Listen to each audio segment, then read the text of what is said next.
design, lifestyle, technology, and innovation. More on podcasts for Brainport. Radio for Brainport. Good evening to our listeners on Radio for Brainport and viewers on Facebook. I'm your host, Karishma. Today's show has a dual significance for us. We are celebrating International Women's Day and Tea Talk's anniversary. To make the celebration remarkable, we have with us a very special person, a woman who has not only inspired other women but entire nation, a fearless leader who has stood for herself, for the betterment of society and the rights of people around her. Dr. Kiran Bedi, our honorable guest for this evening. Dr. Bedi is India's first and highest ranking female police officer, former Lieutenant Governor of Puducherry, a leading social activist, an author, a tennis player, a woman of principles and values. She is a recipient of many prestigious awards, such as the President's Gallantry Award 1979, Women of the Year Award 1980, Raman Magsaysay Award, which is also known as Asia's Nobel Peace Award, and many more. Dr. Kiran Bedi, welcome to our show. Oh, thank you very much. What a pleasure. Long overdue. We've been talking about it. Finally, it's happening. I'm so grateful to you, Supriya and Karishma. Good evening, Dr. Bedi. It's an immense pleasure and honor to have you with us today. You are a generational icon of women empowerment. Growing up, I think every girl of my age had you as a role model, and parents telling us that, you know what, you have to do some things like that, and you have to imbibe those qualities, never compromising on ethics and principles, and such a sense of morality. And thank you for taking the time out and joining us tonight. Thank you very much for inviting me to your show. Ma'am, before we deep dive into a conversation with you, and we are mesmerized with your experiences, we share with our listeners a unique type of tea or chai every time we meet. So, ma'am, what is your favorite tea? Lopchu. My tea is Lopchu. My father was very fond of Lopchu. It was very expensive when I was growing up. But we only had Lopchu. And we still have Lopchu. And what is this lobster? This is some kind of herb, or I've never heard of this. Oh, do you know? It's a very precious herb. It comes from Darjeeling. It's an Assam Oh, tea. And it's a very special brand called Lopchu. ah, okay. It has a flavor of its own kind. And the leaf of it spreads this big. So if you brew it well, then it spreads this big. Earlier to that was the green label till Lopchu came in.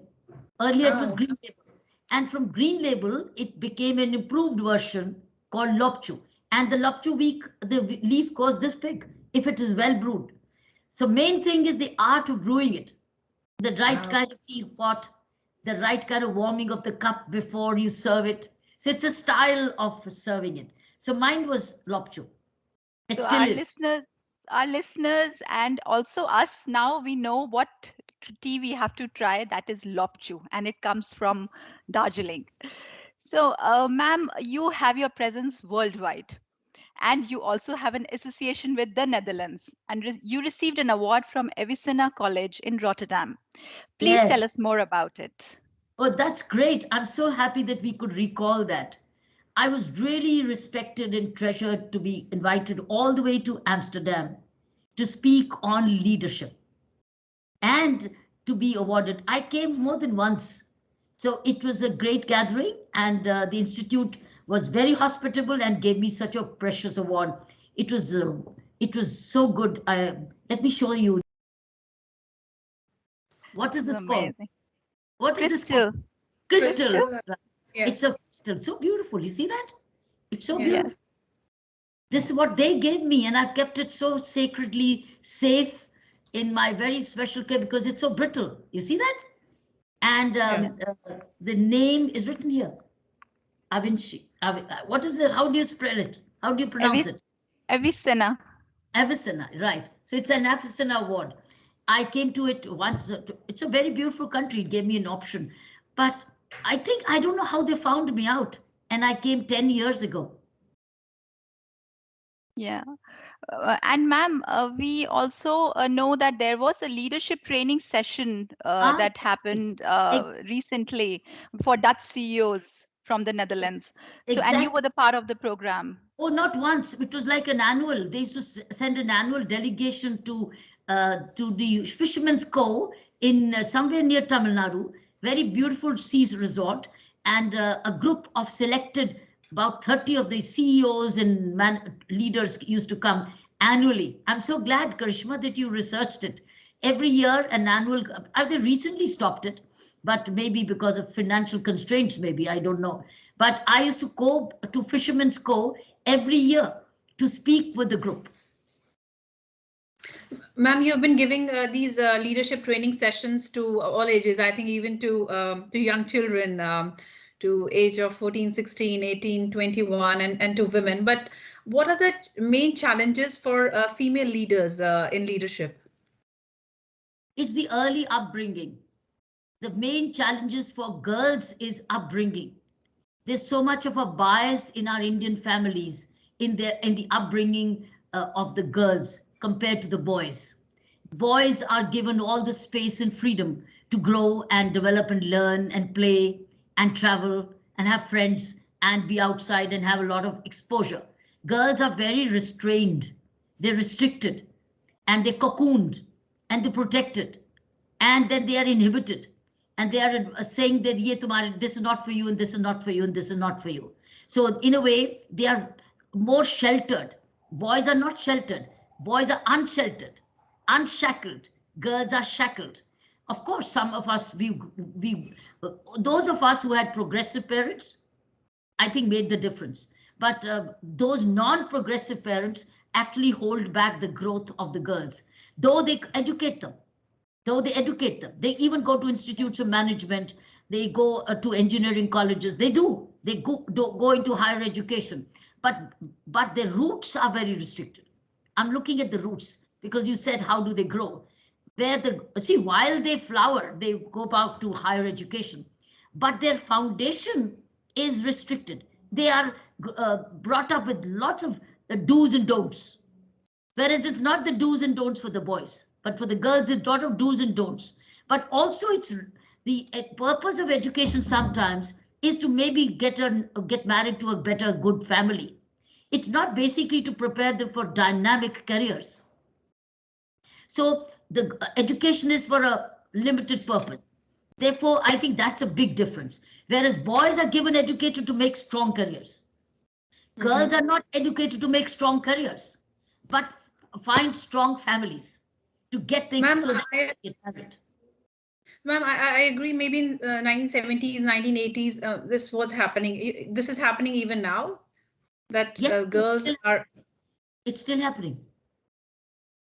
okay. Because I mean, yeah, I was born in 1980 and 81, so I had, I think, maybe the most progressive parents then because I was given more importance. I hope my brother is not listening than him. And I used to play football with all the street kids, and like my parents, especially my dad, he used to spend so much of time with us, playing a lot of sports.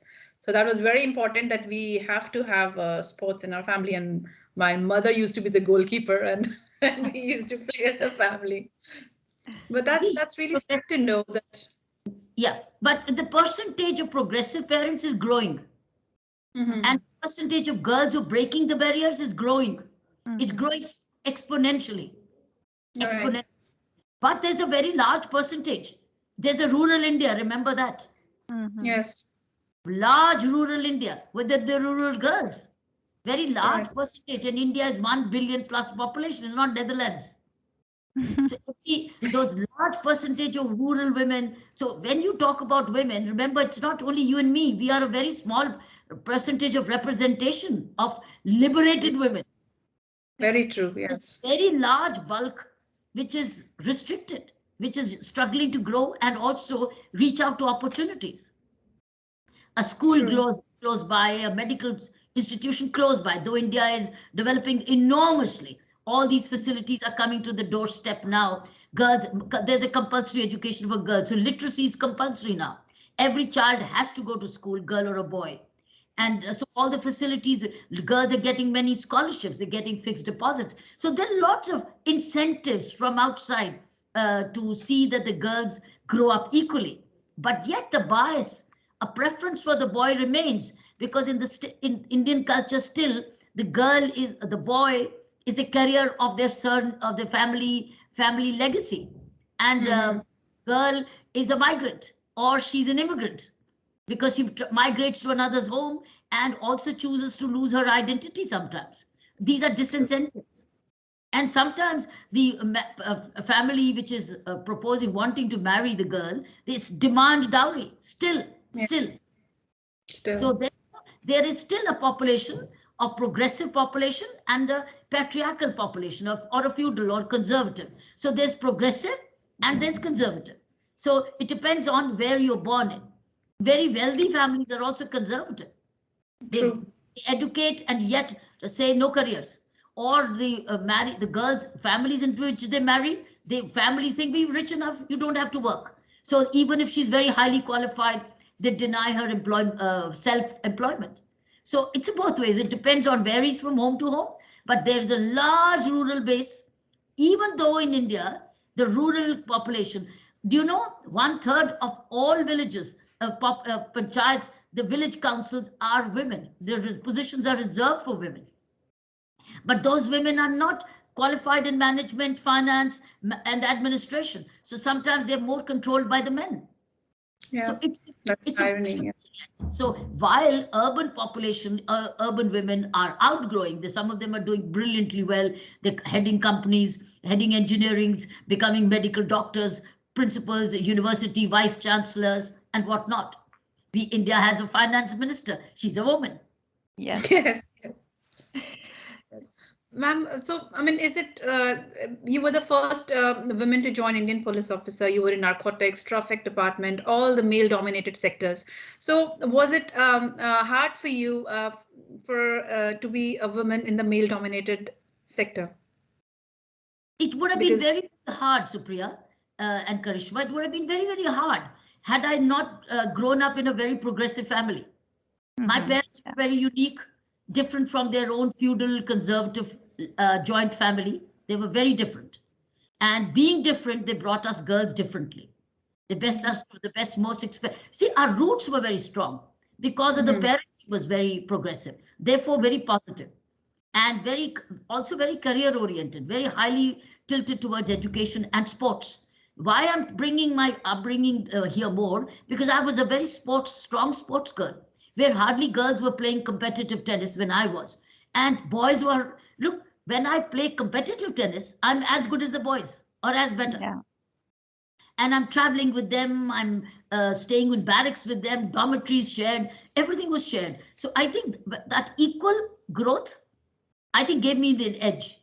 So having got that equal growth, it gave me an edge when I entered the Indian Police Service. I was feeling very confident and equal, but that's not the way the department looked at. That's not the way the community or society looked at. That's not the way the seniors looked at. That's not the way the government sometimes looked at. But I qualified through a competitive examination, equally qualified, which I could not be denied my position.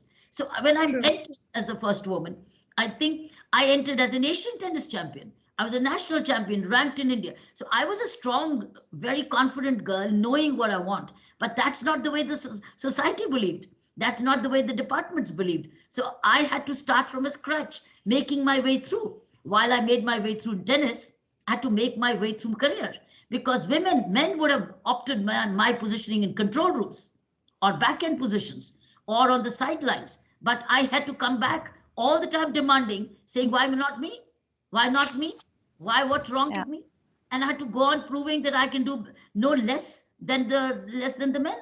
No less. That's the way. I had to go on and on and on proving. I had to establish, it took me years to establish myself. But But that must not be.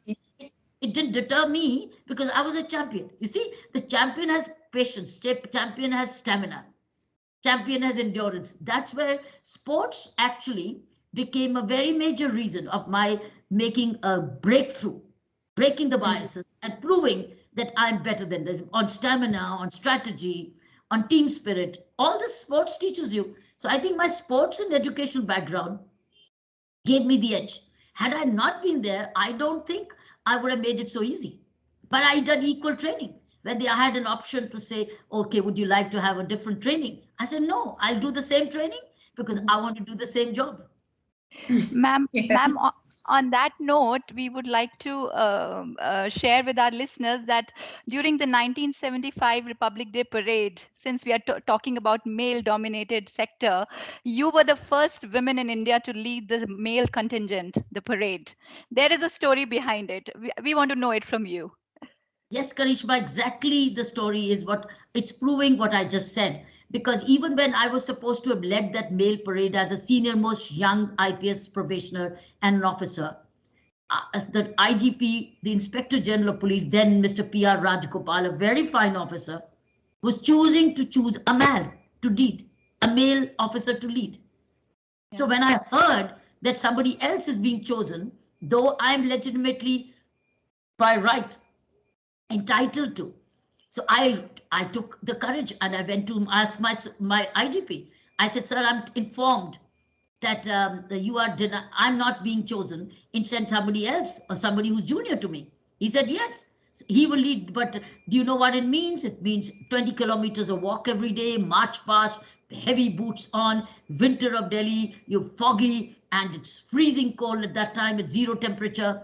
So would you be doing 20 kilometers a day to walk finally non-stop 14 kilometers from the Rashtrapati Bhavan till the Red Fort with a sword in your hand? So I said, sir, why not? I've done my training. I've qualified equally with the boys. I'm equally, why don't you? Of course I shall do it. He felt that very good that I expressed my confidence. Now, you see, I had two options. One is, okay, let the hard work slip. Why should I do it if the IG's decision? I can always say, IG chose. I said, no, Mhm. I have to go and question it. So when I questioned it, asked with it with all the dignity, he was very happy. So that was a very important breakthrough for women in India because 1975 was also declared as the Woman of the International Year of the Woman by the United Nations. And that made world news, it made national news, and everybody around the country, the media, highlighted that the woman leading a male contingent on the Mhm. Republic Day parade for the first time in India. So that's I. The choice was entirely mine. I could have slipped out and blamed it on the man, saying they didn't give me. I said, no, I'm not going to blame. I'm going to seek my right. So I went and sought my right, and I proved myself right, and I did it even better than anybody else. So I think that was it. But my internal upbringing was very important. Yes, true. Ma'am, sports and the upbringing, and I think education plays a very important role in all this. But, ma'am, did you always know that you wanted to be a cop, or you wanted to be in a position of power where you can create the change you want in to bring around you in the society or in the community? I had always a liking for uniform as I was growing up. As a student, I was in graduate at the National Cadet Corps. I attended a lot of National Cadet Corps expedition camps, rock climbings. So I was a lot outdoor. So I was either in my tennis uniform, tennis tracksuit, or I was in my National Cadet Corps, or in my school shirt. So I was always in a dresses which was keeping me very agile. And anytime I could switch roles, whether it was a cadet. So I think I was getting very inclined towards a very disciplined, organized life, kind of life, which National Cadet Corps gave me, and I led many parades, the college parades, the best NCC cadet of my college, no missing a single parade. So I think the development of leadership qualities, love for uniform, all that goes with it, was getting ingrained as I was growing up in my graduate classes. But I always knew that I will be in public service. I shall be with the government. That I knew that as I grew. And when the choices came, and I wrote the Indian Police Service as my first preference. And lo and behold, I got selected. But I got selected, and then everybody was taken by surprise, saying, Ye kaha ho gaya? No, we got a woman in the Indian Police Service, and there's nobody there. So why, how do we drive her away? I was called by the government of India and said, would you exercise a different choice? We can offer you other services like the customs and the railways, etc. I said, no, I only have chosen. I've qualified for it and I'll stick to it. But the best part is when I was being called by the Union Home Ministry, by my colleagues when I was under training, they all rallied around me saying, Kiran, you're going to the MHA, you're going to the Home Minister. You are not going to buckle down. You will stick to the service. We want you there. So it was so much of enthusiasm even in my training academy when we were training together. So the government, while I was, the story behind, of course, the 26th January is that I had a choice, but I did it 14 kilometers. And when I saluted the Prime Minister who was sitting at the saluting Yeah, place was Mrs. Gandhi, he stood was up. Indira Gandhi.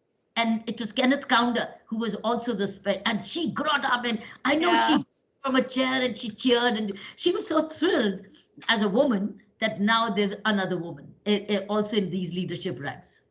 Honestly, it's giving me goosebumps now, even listening to the story. I can't tell you. Same, It's just same it's here, an same amazing here. experience, even not being there when now listening to this.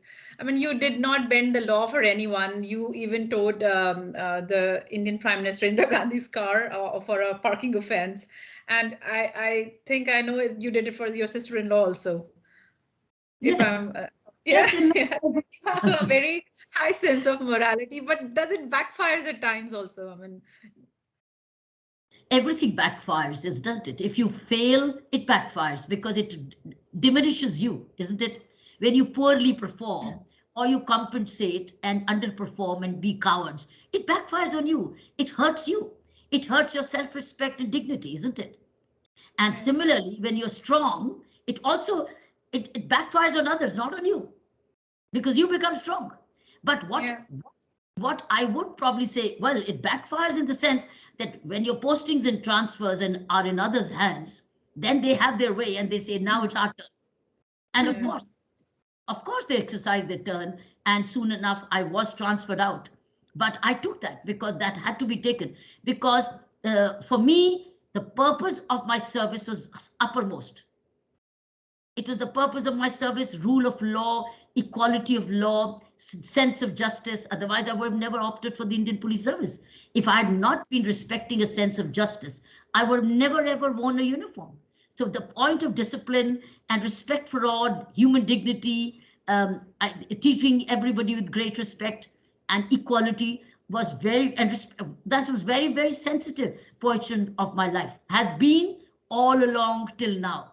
So therefore, when Prime Minister's car got a ticket, a parking ticket, it was a part of my policy. It was a part of the absolute standard policy. Nobody's going to deviate, whoever it be it my relative, be a VIP, be a senior government official, or a politician. It here turned out to be Prime Minister's car. So be it.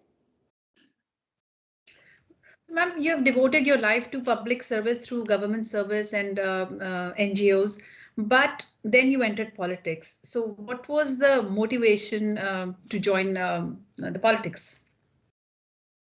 You see, I was in a movement against corruption.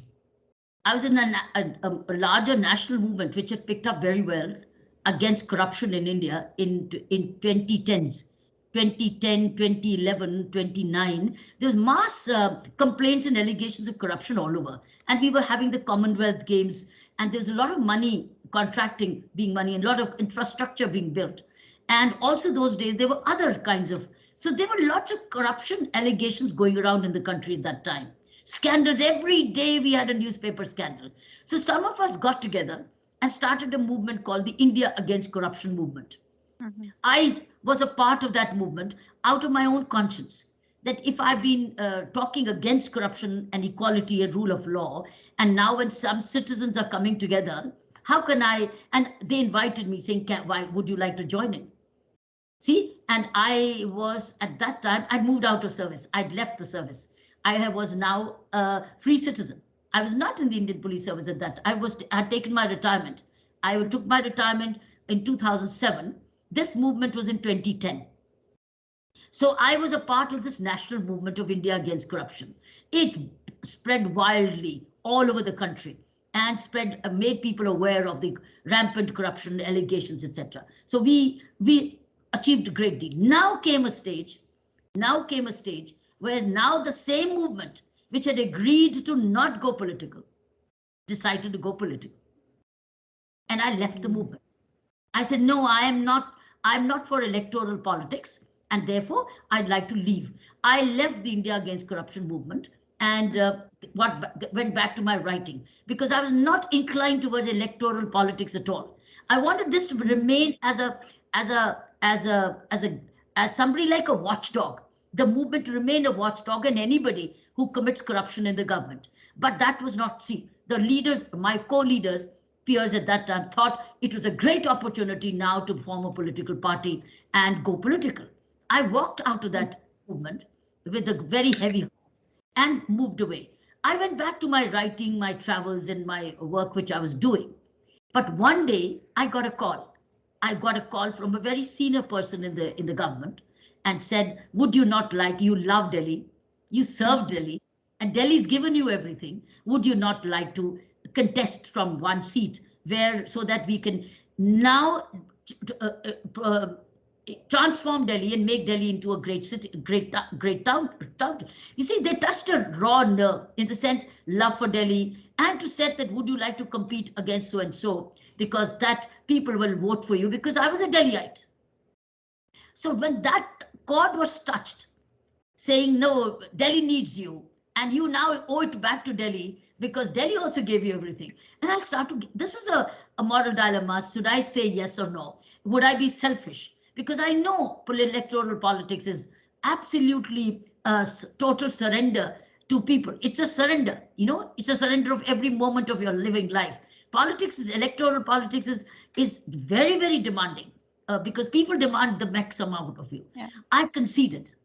And I said that I will, okay, if I'm elected into that position, which I was asked, I said, I will run the administration, which I'm good at. I'm very happy, but I'm not getting into politics. You handle the political side. So that person assured me, yes, we will handle the political equations. You just go and govern Delhi.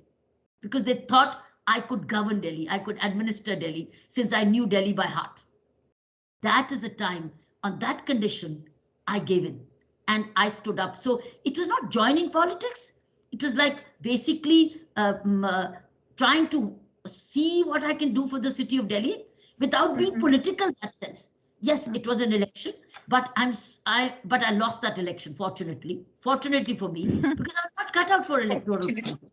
And fortunately for me, I celebrate in a way. And after I moved out of it, I never went back to it because this is not my beat. This was not my inner side. Electoral politics was not my nature. You need to have a nature for that.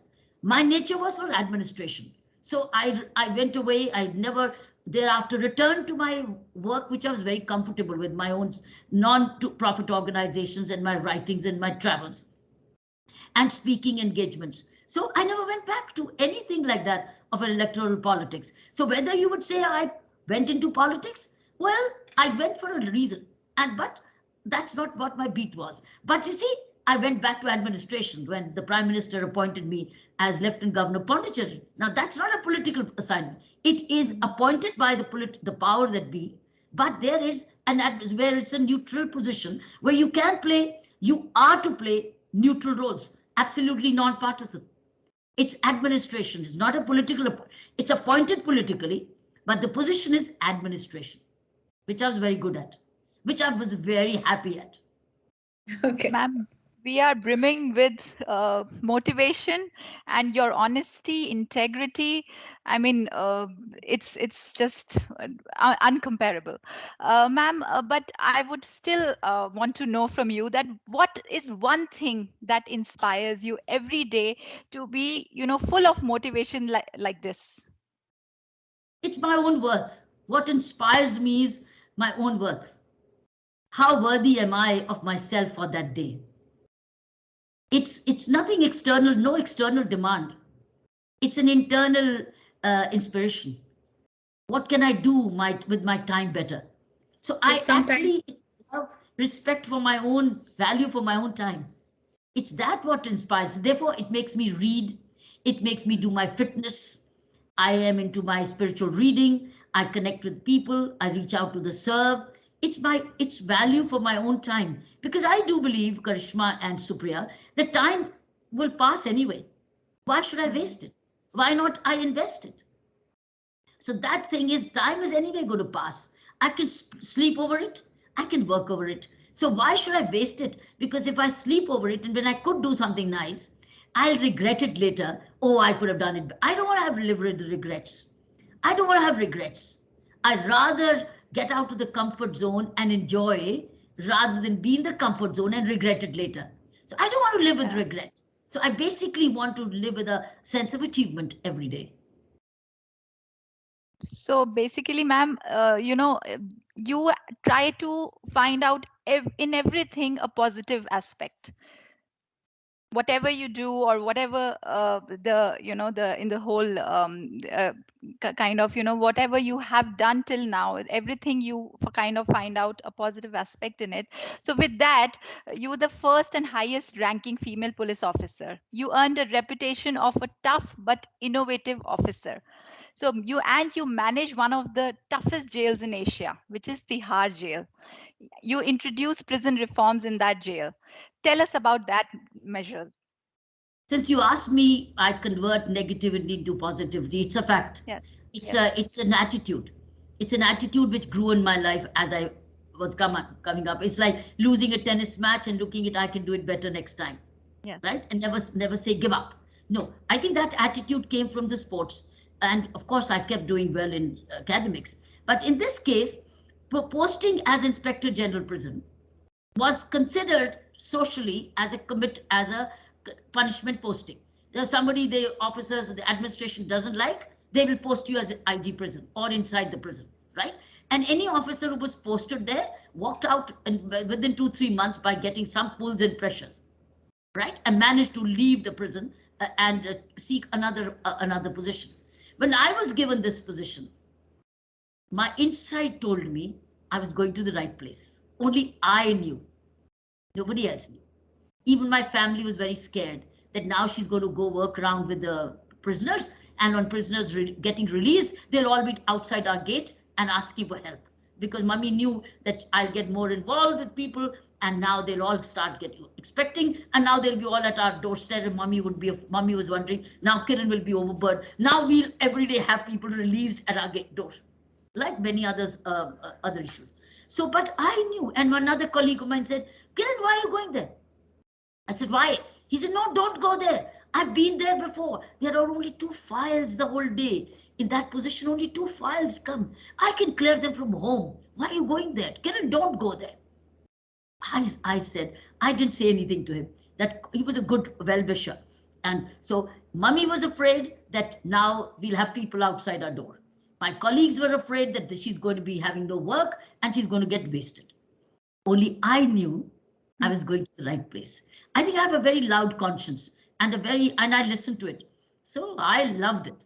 I loved it because I knew it as 10,000 people in need, 10,000 people who would need to be healed because they made mistakes or alleged to be making mistakes. So I think I went into with that total vision, clarity in my mind. I'm going to turn it around. It's got 10,000 people. I know what to do with them. And basically, I'm a teacher at heart. I'm basically a teacher at heart. So I said I will now work to see that they get teachers. They get teachers which they never got during their life. Probably had they had good teachers, they wouldn't have been in prisons today. So I will be two things to them. I'll be like a parent and I'll be a teacher and I'll be a provider, right? A parent, teacher, and a provider. So I will give them everything that's required to be good students, to good citizens, to be responsible, and how to clean up their mind because the crime grows in mind, right? So that's what happened to turn it negative into very positive. And now I had no resources. There were no budgets because reform was never part of the prison budget. There was no budget. Mm. It's only food money, no Wow. education money, not much at all. No creativity, no education, no skills development, nothing. No, not I even today. Yeah, sorry. Not even today. Today also they No, don't get these budgets. no. Now they are. Things Okay. changed after. So Okay. now I came brought in the NGOs. That's where I turned the negative into positive. If I don't have money, where the money will come from? So I connected this NGOs because I had the experience of an NGO, and I said I know NGOs can do. Even in fact, one of my first NGO, which was doing drug abuse treatment program, was the first one to enter and start treating drug addicts inside the prison. My own NGO, I brought into the prison to start treating drug addicts because there were so many drug addicts inside the prison. So therefore, then I sent out a message. And since I had a lot of goodwill in Delhi and I'd worked a lot in Delhi at the grassroots level, whether in crime prevention or detection and district police, I had a lot of friends in networking. So I sent out appeals to the principals, to the NGOs, and they all came with books, publishers, clothing, food, festivals, everything they came. There was no shortage of anything inside my work. I had 10 prisoners being classed into classes, 10,000 of them. All went to small classrooms with books and copybooks and pencils and created libraries from nothing. Publishers donated books, used school books came from hundreds of schools. I had everything. I used to run 9 to 11. Every prisoner went to school inside the prison. Everybody. Nowhere in the world did this happen. But I didn't know it's not happening anywhere in the world. I only said this is the way it should be. Otherwise, how do I connect them? How do I? So this is what happened. The negative turned into so much of a positive that a stage came when we start to call it an ashram. Now prisoners said this is an ashram. And then we brought in a meditation program for 1,000 prisoners with Pashna meditation program for 1,000 prisoners. So it made history. It was never ever happened something like that before. So I just went on and on. I served for a while till I was sent out again because now it was too good for the government of the day. They So said you it's too had much, the vision. too much of it. Ma'am, so the measures are still there. They still have they survived? Yes, many, many, many, many. Now it's multiplied. In fact, now many NGOs are working in most of the prisons around the country. More than 1,500 to 1,600 prisoners are very NGO driven. In fact, that set the trend of prison reforms. In 1993 to 95, set the trend for prison reforms in India. It was a revolution. And after that, the Government of India policies fell in place. The Bureau of Police Research and Development designed strategies and policies. A new police act, Prisons Act was formed. Okay. All that I did became a part of the Delhi Prisons Act. That means you don't have a choice, but to do all that was done by a voluntary effort now becomes a legal effort. It's a legal responsibility to run playway schools for children, right? My own foundation called the India Vision Foundation, which came as a Magsaysay Award, runs the playway schools for children inside the prison. The children who come with their mothers, Indian prisons allow. So up to the age of 5, we run daycare centers. So, and Supreme Court ordered daycare centers all over the country in the prisons. So now then the judiciary also stepped in and directing these and applauding these reforms. So it was a terrible negative position turned Mhm. into be Center. flourishing positive. And I'm sure, ma'am, there's some hilarious kind of incidents also from that time, from the notorious jail. Do you have any kind of incident to share? Every day was a joy. Every day was a joy inside the prison because there was every time I went into the prison, I used to walk my prison every morning at 9 o'clock. I used to put on my tennis shoes and in my own Pathan suit I used to wear, not in uniform, not to scare away, drive away. But believe me, every time any barrack I entered, any classroom I entered, uh, it was joy. I'll give you one example. One day, I told you 9 to 10, 11 was a class. And the Mm-hmm. prisoners used to have prisoners became teachers themselves, the graduate and the masters. We found them out and they became the teachers for them. So they used to have a regular attendance of the people who attend the class. So they would mark, and I used to check their registers, how many, who's present and who's not present. There were total classrooms all over the prisons. 9 to 11 was like amazing classrooms. But then they used to mark per attendance and then say P, so and so P, Kiran Bedi P, you Karishma P, you Supriya P. So then it was say P, and then then it was written B, B, B, B. So I said, P is I can understand present. What is B? They said, Madam, Bimar. This is Bimar. Ouch. Okay. Which meant he was sick. So they said B, Bimar. Huh? Even the person who was Bimar was being mentioned as not there in the class. They'd Yeah. become so conscientious about attending classes. But that gave me a lot of joy because they're so conscientious. Then I would track the person who's not well, take him, I walk through the barrack, find out what's the problem with him. Is he in hospital or is he shamming? So I know about it. We never let anybody miss the class between 9 or 11. All these were coming by donated books.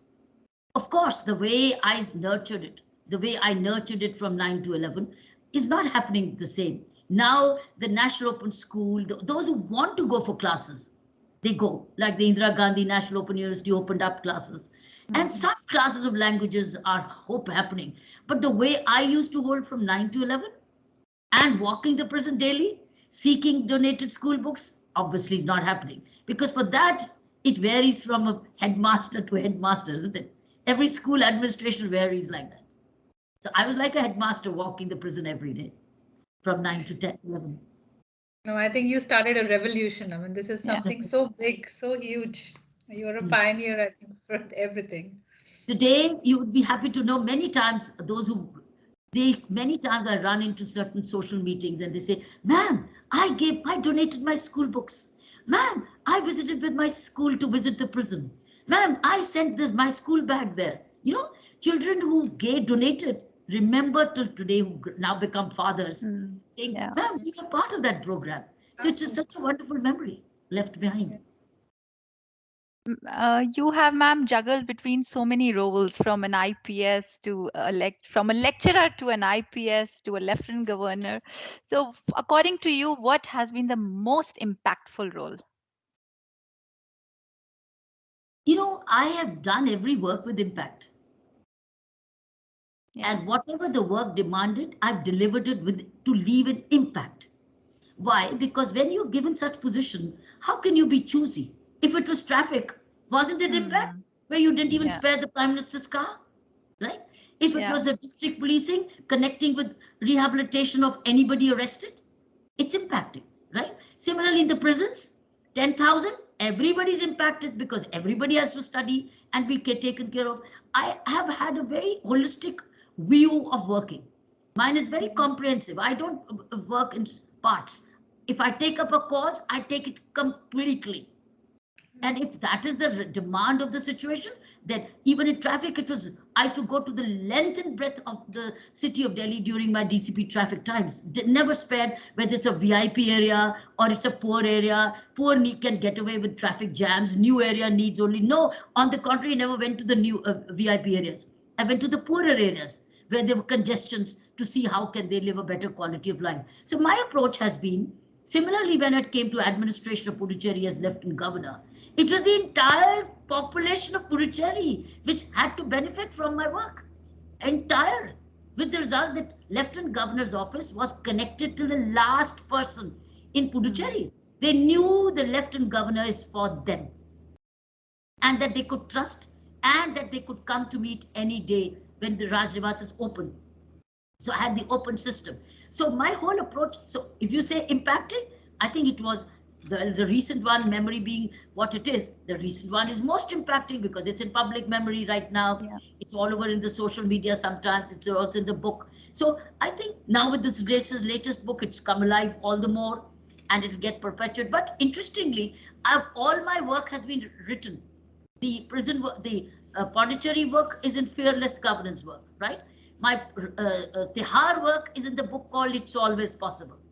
My policing work is in the book called I Dare. My NGO work is written in called What Went Wrong. So in a way, Mhm. I have had a habit of documenting and writing it. So if you read those, it's impacting. It's impacting. So which is more? Well, something which I've enjoyed all my work. So if I say I Mm. enjoyed that more, no, no, at that moment I was in it and I thoroughly enjoyed it. Though it didn't come easy. Nothing came easy. It demanded 12 hours a day, every day. 12 hours of energy every day, every single day. No holidays, no relaxation from that. But enjoying whatever I did was energy for me. So that's the way it's been from the beginning till now. So, since we are talking about your tenure as a Lieutenant Governor of Puducherry, so your book, what compelled you to write your recent book, Fearless Governance? because it had to be shared. It's such a wonderful work which happened collectively, where we really, by a very nice model of working together with openness, where a government office can open up and set new trends of governance. Instead of shutting it, open it up for people to come without any security threats and be heard and talked to, right? And resolved, issues resolved. So sharing the joy of giving. So I think the share of working together with the people of Puducherry and resolving issues despite many vested interests. I had mafias which were working against it. It's not that it was free of any threats. There were, I was being cartooned, I was being threatened, I was being blocked, I was also being agitated against. The Raj Nivas was locked up one day by these vested, but it did not deter me because the purpose of my work has to be uppermost. That's been the spirit. So therefore, the what happened, if I would not write, the posterity will never get to know. It is their work. For me, it was a duty to document a great success story, a success synergy. It was a successful synergy of collaboration, of public-private partnership, of NGOs and individuals working together, and how I had to deal with everybody was not interested in hard work, how I got the work out. So I think that's a success story. So it gives you so many messages, tells you stories, but it also tells you, I think, a success story of a woman leadership. It's a great story of a female leadership because I think my gender became my advantage. If you ask me, my gender became my advantage because people trusted me more. I saw people trusting me more, people giving me more help when I needed. People never ever doubted my integrity. And people felt that they had a mother in me or a sister in me or a friend in me. So I think people were very, very supportive. So my gender became an advantage. How I did it, how I did it. It could have been also distant because where people would probably keep away because the woman is a mystery. What kind of administration? What does she like? No, my likes and likes were only people.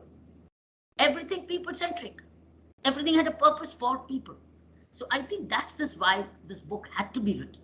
And fortunately for me, I'd kept all my documentation intact so that when I got to write it, it was based on evidence. Therefore, every chapter has a QR code. It has a video snippet. It has a document, and it has the minutes of the whatever I'm referring to, photographs, galleries, pictures, snippets, graphics, and videographs. I think it's great. So I had to. Otherwise, tell me all that work you would never ever get to see. I do not know when such a work can happen again. It's not 5 years of photo devotion. It was devotion to Pondicherry. So if you ask me what did I know more in Pondicherry, I knew the drains more, the irrigation canals not having water more than the restaurants which would serve me the best food. I knew all the drains by heart. I knew the ponds, the wells where they were dry and they're not clean. I think I knew that because I used to visit them over the weekends every time, working with the people. So Rajnivas was an entertainment. Every Thursday we had a cinema for the children. Every cinema for the lawns became a cinema, open air theater for children. The Life of Pi. So we will be showing all those kinds of movies. So children came to Rajnivas, visitors came to Rajnivas.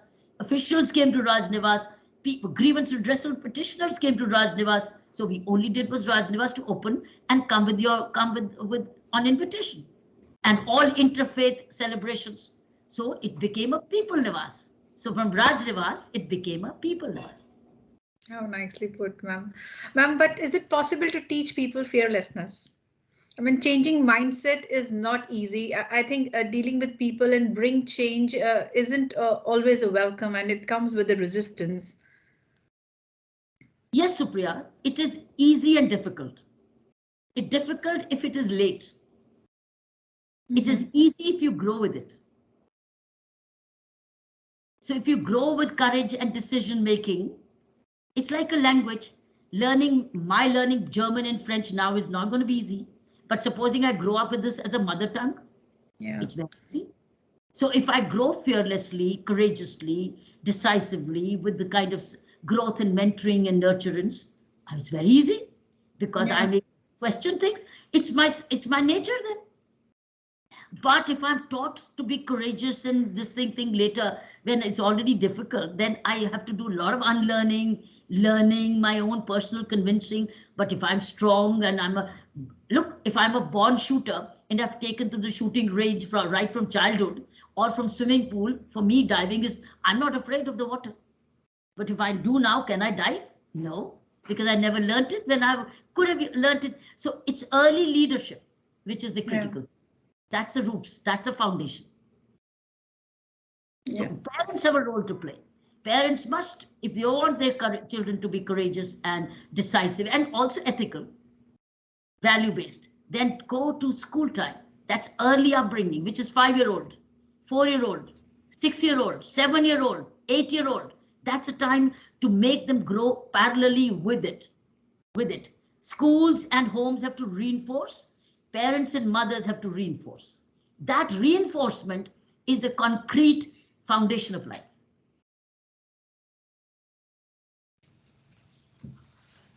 True, ma'am. So, ma'am, do you believe in feminism? What does feminism mean to you? There may not be any ism in my life, but for me, feminism means a woman who's aware of her own identity and is wanting to be self-reliant herself and wanting to help others in need. A woman who is aware of the strengths of her gender and wanting to express and reveal and share her own identity and then be of value to others. For me, this is a stronger, self-reliant woman. Right, ma'am. Ma'am, for example, in India and in Netherlands, both ways, if we talk about, there are, like in India, there are 1,020 women and 1,000 men. So we are a majority female population, and similarly, the statistics are same for Netherlands also. But still, fewer women hold position of power in Netherlands and in India, I think all over the world. So women are outnumbered by men within the European Union institutions and India, and this means actually every policy is made or proposed or adopted within a male-dominated environment. That's the irony. So, uh, do you think more balance is needed, and what more steps can be taken in this direction? I think it's a time for equal society, equal functioning. It's very, very important for merit and equality to come in, where you equally educated, equally qualified. True. I think it's a total case for shared responsibility. That means meritorious takes the place, man or a woman. And if the woman is meritorious, why should she lose her position because she's not a man? Right? So if women outnumber, so will they be outnumbering in suffrage, in voting? So they can vote in and vote out and block. So that means women in Netherlands as voters would be no less than the men or maybe outnumber. That means the power of position changes is with the women in Netherlands. So it's their choice now. Now, if they're not being equally treated, then the fault is also theirs. Why blame the men?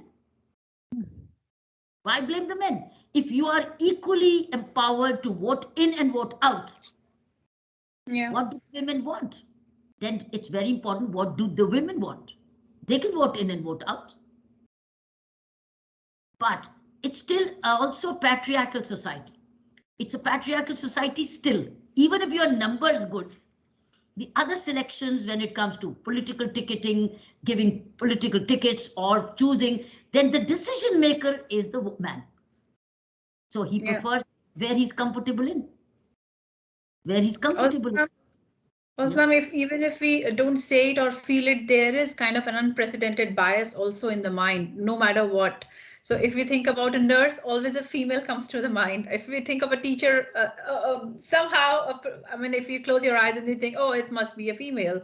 Whereas a doctor comes, you think, oh, it must be a male person. So that kind of bias which is set up in our minds is something I don't know how much time it's going to take that a doctor or a pilot, it has to be a male person. And if we think about a steward or stewardess, then it just automatically comes, oh, it must be a female. So it has, I think, over the generations, it has just set up in our minds that this is how what women are supposed to do, and men, this is their job. And somehow in politics also, I think women are fighting back. It has come to 30%, but I think it's time now more and more women should participate and think it's not just a male dominated world. It is everything we can do, and we should work for it rather than But just. also women hold themselves back. Yeah, yes, That's definitely. women hold themselves back for reasons very special to every one of them. For Yeah, some, it is a choice. I don't want, so she can rest on her roles, or she has home security, or she has support. It's her choice. She opts out. yeah, She correct, opts ma'am. Correct, ma'am. We as women, we put roadblocks in our own minds. So Mhm. see, there is gender gap. There is balancing home and professional aspirations. Or if we have to move to a new country because our spouse is moving, we do that. Um, uh, but I think boardrooms and companies and organizations, they are doing a lot. They are working on diversity and inclusions. But I think it's us women also. We sometimes put so much of roadblocks in our minds that how far and up we can rise. So I think we also need to work on that rather than just blaming that, okay. No, but there are roadblocks too. Our home is a heaven, but our home is Yes. also tough. Because in the home, Yes. Yeah. when we become mothers, then who does the child needs the We, mother? So we she take the primary go and responsibility invest also. Mhm. herself more into the upbringing of the child. So being a mother is also demands a bit of a withdrawal, right? Mhm. Because then what happens as a mother, that your priority is not you, your Yeah. priority is your child, and the priority becomes the career of your child. So she chooses to be. Not that many fathers wouldn't do that, they would also, but women do, and the children True. also come. So I think these are the choices which women are making for Mhm. themselves. But as I said, these personal needs are varying from person to person. For some, career at any cost. For some, children at any cost. Mhm. For some, Yes. hybrid at any cost. So I think Ma'am, we're all. Yes. but It's it's, ma'am, progress. naturally instilled also in females. I mean, it's That's it's in them. They're trying their best, as you and Supriya just mentioned, that everywhere we are trying to overpower, and we are trying our best to manage home and professional life. But still, somehow, it's naturally in females. Yes, that's true also. But the companies, the corporates need to step in and fill in those gaps. What are those cares? Child care gap, senior citizen care, the elders gap, right? The geriatric care, Yeah. because that's what also holds them back. Child care gap, adolescence gap, schools to become day boarding rather than closing in the afternoon. Because if you have a full day boarding, the school takes full responsibility for the extracurricular activities, which parents sometimes take care. Or teenager studies extracurricular activity. You see, our pattern, the way we look after our boys and girls as they grow, not just childcare, even elder care, right? Third, teen care, because at the teenage side, the boy or the girl is deciding the career cusp. That's the time when the parent starts wondering, what is more important, my child's future or mine? But Mm. if supposing there were infrastructure facilities where the schools make sure that the children's sports preferences or extracurricular preferences, they play a parental role. Every school sends them where the parent would have driven them, and send them with no homework. Finish. You see, the way we look at our schooling also concerning children, where the parents take a responsibility or the mother. That's where the mother's role will have to be shared with infrastructure at the workplace. Then you are putting more women and keeping more women at the work, higher positions, because now they know that the child is being taken care of, or the teenager growing has been taken care of. Supposing he wants to become a chess champion, or he wants to become an athlete, then the school sends him to this, right, takes care of these, which the parent would have done. while the mother is at home and working till they go home. So they go home with no homework. Homework is finished in the school.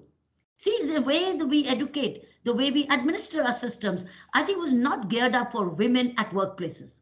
Now we have to do a quick transition for women at full-time workplace, not part-time, full-time. That means their responsibilities as a wife, as a mother, as a daughter-in-law, or as a homemaker is shared in this by the infrastructure. 1 hour is not at all enough, ma'am, to have a conversation. It's like in 1 hour, it's very difficult not to talk to you about so many things we still haven't covered, but we are going to look forward to have you again on our show. But before we wind up, ma'am, please, would you like to give us a message to the youth, to the women of today? Go, go for responsible, fulfilling lives.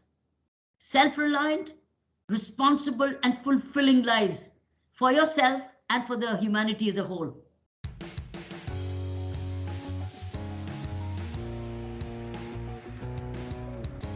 Design, lifestyle, technology, and innovation.